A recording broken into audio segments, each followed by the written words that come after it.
আসসালামু আলাইকুম এভরিওয়ান, কেমন আছেন? আশা করি আপনারা সবাই ভালো আছেন। আমাদের এখনো সকালের নাস্তার কাজ চলমান। আমাদের কিছু কাস্টমারের জন্য সকাল সকালই ভাতের আয়োজন করা হয়, তো তারা আগেই চলে আসছে এবং সাথে আজকে দুপুরের লাঞ্চের আয়োজনগুলি আপনাদের সাথে শেয়ার করার জন্য আমি ইসমাইল আপনাদের সাথে। সো চলুন ধীরে ধীরে দুপুরের আয়োজনগুলি দেখে আসি। আসসালামু আলাইকুম ইসমাইল ভাই, আজকে ঢাকা হোটেলে দুপুরের জন্য কি কি আইটেম আছে? ওয়ালাইকুম সালাম ভাই। ঢাকা হোটেল আপনাদের জন্য আজকে দুপুর আয়োজন করছে আপনি পালক দিয়ে আছে চিংড়ি মাছ, দেশের চিংড়ি, খুব সুন্দর সাইজ।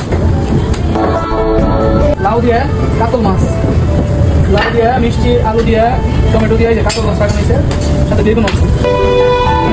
কিস্তি মাছ আজকে দুইটা গোড়া মাছের আইটেম, চিংড়ি মাছ এবং কিস্তি মাছ, আলু বেগুন টমেটো চটচড়ি। তারপরে আপনি বট ভোনা, গরুর বট পছন্দ করে তাদের গরুর মাংস, তাদের গরুর মাংস পেয়ালা, দেশি মুরগি, দেশি মুরগি, দেশি মুরগি দাম। তো আলহামদুলিল্লাহ আজকে ঢাকা হোটেলের এই আইটেম, আর সাথে আছে আপনার বেগুন ভর্তা, সরিষার তেল। সালামালাইকুম।